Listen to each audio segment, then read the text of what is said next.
This is Virgil Labrador, Editor-in-Chief of Satellite Markets and Research, and we're here on the outskirts of Richmond, Virginia, in the east coast of the United States, with a company called AVCOM of Virginia. And here to give us an overview of their company and a tour of their facilities is Jay Evans. He's the CEO of AVCOM of Virginia. Well, Jay, thanks very much for having me here in your facility. It's my first time here. Actually, my first time in Richmond as well. Well, welcome to Virginia. Yeah, I go to Washington, D.C. every year, and I see Jay at the Satellite Show for many years now. A long time. Long time. Over a decade. Yes. And now I finally get to visit his facility. So, Jay, let's start with a brief overview of your company for the benefit of our viewers. Just give us a brief overview of what you do. Absolutely. So, AVCOM was started in 1976, and it started out as a company that was doing amplifiers for the aircraft industry, and that never really took off. So in the early 80s, the original founder started making a small, lightweight, portable spectrum analyzer to do satellite installs with the antennas and troubleshoot and whatnot. And that has been pretty much our bread and butter product line for almost 35-40 years now. We've branched out into a lot of different areas, but that is our mainstay product. Right, the spectrum analyzer. The spectrum analyzer. You focus on that one. That's correct. Now you manufacture those all out of here in this facility, right? Yes, we have. AVCOM has one location, and that's Richmond, Virginia. All of the manufacturing is done in this facility. We have lots of different things that we do, which you'll see in the tour later. But we do everything in-house except for electrical plating. Right. Of metal. Right. And you manufacture that for your clients, and you can customize it as well, right? Yes. We have, I'm a veteran of electronics design and manufacturing. I've been doing this for almost 31 years now. I started out with General Electric and spent the first half of my life there. Right. And I learned how it was a benefit to be your own manufacturer. And what I mean by that, Virgil, is don't outsource. Right. So when I got to AVCOM, I was really impressed with how much work was done inside the building. However, it was done in such a way that it was kind of a garage on steroids, if you understand. Not a lot of automated equipment. Right. So over the last, decade or so, I have put in place lots of different equipment that improves our capabilities, quality, as well as gives us the benefit of quick turn production as well as quick turn prototyping. Right. So we can customize units for the industry. We can also do contract manufacturing for different industries, which we do today. Right. In a small scale. Our bread and butter is still the test equipment market. Right. And like you said, they're all done in this facility, and you can customize it. Yes. Right. Yeah. All the people work here, except for some support people, but all the manufacturing folks work out of this building. Right. So there's some advantages to that in being in one facility right here in the United States, right? Yes. For your clients. Absolutely. It's not, and I say this all the time. It's not that something is not going to happen. Like you have a whoopsie or a mistake. Right. It's what you do when that happens that separates you from the rest of the competition. Right. And because we are all here, we all have a job, we know what our job is, and we can respond to the customer base very quickly. Right. And nobody else in our competition does that. Right. We don't have a help desk in India. right. And you can do very quick turnarounds, right? You can do a prototype really quick. And, we can do prototyping. I call it on the fly. You give me certain design criteria, and then we will do rapid prototyping. Right. Within a couple of weeks. Depending on the specs, right? Some folks. Right. They can't even get a purchase order in a couple weeks. Right. Right, right. Yeah, it looks like a very interesting facility you got. So, like you said, this was just like in the last few years. You moved in here, like. We moved in here in 2012. Right. We have moved around a little bit. Richmond, Virginia is a little interesting area for manufacturing space. It's geared towards larger manufacturing or very small office space. It's not really what we're in today is considered flex space. Right. Half office, half manufacturing. So it took us a while to find the right home to put ourselves into to be successful. Right. So, like you said, you have mostly brand new equipment that's set up here to enable you to do the things that you do. Yeah. Every piece of equipment that we have in the building has been purchased under my tenure. What about the people? I'm sure, you know, in a facility, it's the people that make it. Absolutely. So the AVCOM logo has changed since the original founder of the company. So we rebranded a little bit, but the biggest change is the people. We have turned over all but two. So we have two people that were here when I got here. Right, which is 20 years ago. 2003. Yeah. Okay. 17 years ago. Yeah. So the remainder of the big change is not just the equipment, but it's the people. And my philosophy is if you have a happy employee, you are going to get a lot more out of that employee than you are a disgruntled employee that is in a cubicle. You know, you give them the guidelines that you can't draw outside the box, you know. We have an unlimited policy. If you want to learn how to do whatever it is that we're doing, you can do that. Right. And we have a relaxed culture. For manufacturing, we have a very family-oriented business that we have employees that we care about, and we want to see them succeed as well as the company succeed. Right, and they're also part owners, right? Some of them. The management team has part of the ownership stake, which is really the philosophy of the parent ownership, the Bernavon Group, George Lemon Jr. That's his philosophy, and it works. If you have your key people fully engaged in the business will succeed. Right. So everyone has a stake in it. You know. Everybody's got a stake. Yeah, you really. So it's not just you're serving customers, but you know, you almost. You are fully aligned, and if you look at a lot of the philosophy of business today, it's all about the people, and it's all about how to get full engagement out of your people. Right. And how do you get alignment with what your goals are and what their goals are. So if you have happy employees and they know what to do, it's very simple. They work really hard, and you can achieve great success. Right. All right, sounds good, Jake. So give us a preview of what we're going to see on this tour. Okay, so when we go through the shop, you're going to see different work areas, but mostly what you're going to see is the same theme. You're going to see everything being built in this facility, with the exception of electrical plating. We do not plate on metal. Right. Because of environmental issues, you have to have special permits and license, and it's dangerous. We don't want to deal with that. So we do everything from plastics to powder coat painting, machining, fabrication. We do electronic assembly. We do front panel, back panel, Lexan. All of that is done in here, in this facility, so which you're going to see in just a minute. Right.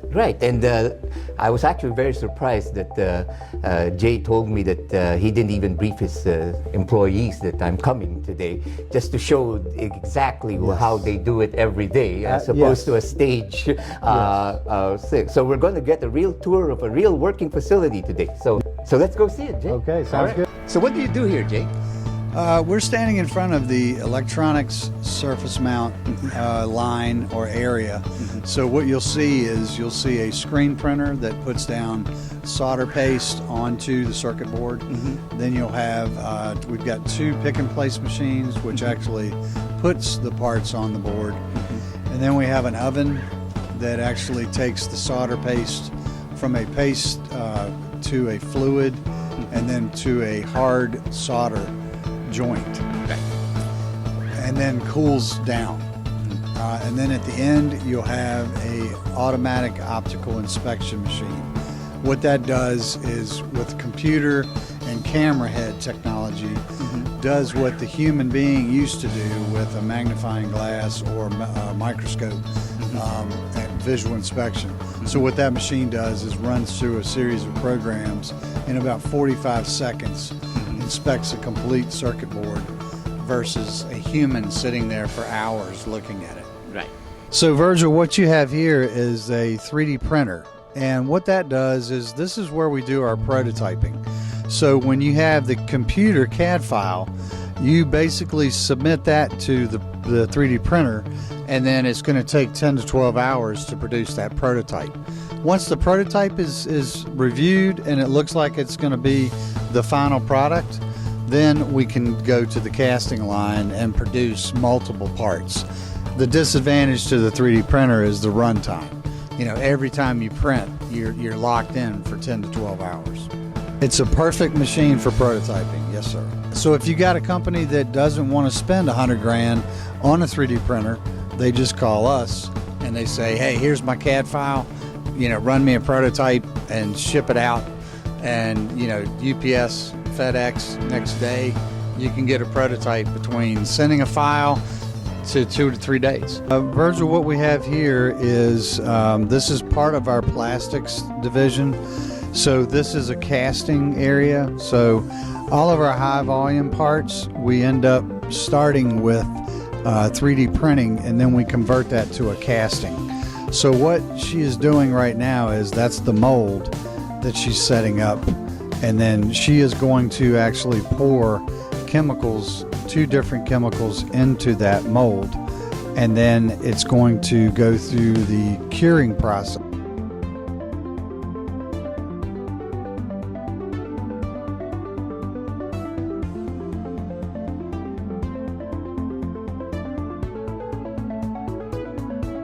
Basically, she put the mold into a vacuum chamber for 30 seconds, and that pulls all the bubbles out. And then once you do that, then you put it into a pressurized chamber, which is what she's doing right now. And what that does is that forces the material to stay put and allow no more bubbles to get into the mold. And that cures for 30 minutes under pressure. And then once you do that, then this is what you end up with as a finished product. So what you're seeing here is this is the area that we create all of our front and back panel Lexan with. So it's a computer that has the program that's kind of like a CAD drawing. So you start with the artwork, and then it goes onto a printer that is a thermal printer, and then it goes on to a cutting machine.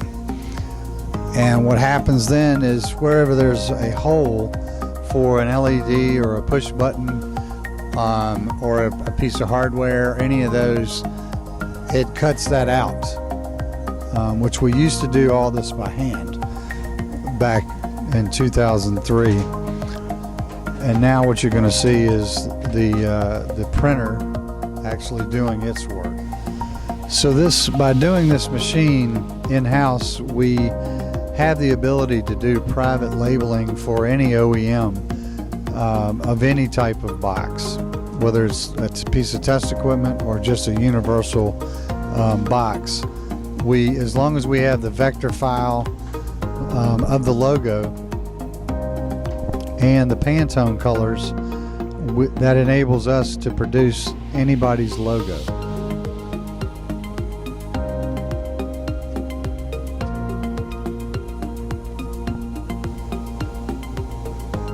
So basically, Virgil, we are in the machine and fabrication area. This is where we do all the metal work. So that consists of aluminum sheet material, aluminum bar stock. We deal with very little steel. We can, but we don't. So basically what happens here is you have a CNC machine behind us that does milling on aluminum bar stock for different types of products. Some are AVCOM test equipment related, some are outside customer related. As well as behind me there's a turret punch, We have press brakes, we have a lathe, manual end mill, we have welding capabilities, we have powder coat paint. Okay. All of that within this one room. So this is where they build the chassis for the... Yes, all the chassis for the test equipment, aluminum enclosures for different customers, Right. and anything else that you can think of that's aluminum. All right. Okay. All right, so what you're looking at now is a CNC. So what this machine does is all of our machining is done on this one machine if it's automated. We do have a manual end mill if we need to do some quick setup or doing some tooling along with a lathe, but this machine is our production machine. So all the drilling, tapping, milling, cutting will be done by this one machine. So right here, Virgil, what we got is the punch. So any of our fab side, you saw the machining, the machine that does the drilling and tapping. This machine punches out all the holes necessary for a part that's in a 4x8 sheet of material. We typically cut in a half sheet, and it's going through a series of program right now where it's punching holes. So we can do round holes, slotted holes, square or rectangle holes, depending on what the design of the part is. So the next step after the punch is if the part has a bend in it, it goes over to the press brake and it goes through a series of operations that provide the right bend. So each one of these parts is programmed based on a series of bends and a series of tooling that's required to make that bend. So what we have here is our powder coat line. Virgil, this is where you're probably familiar with wet coat, where you like a car is painted. Right. Well, this is actually, that spray gun is putting out powder, a very fine powder coat paint. And the machine actually charges the part statically so that the paint actually adheres to the part electrically and holds on. Then you take the part and put it into an oven, and the oven bakes the part for 20 minutes, and then you bring it out, let it cool down, and then you're done. So Jay, what are we looking at here?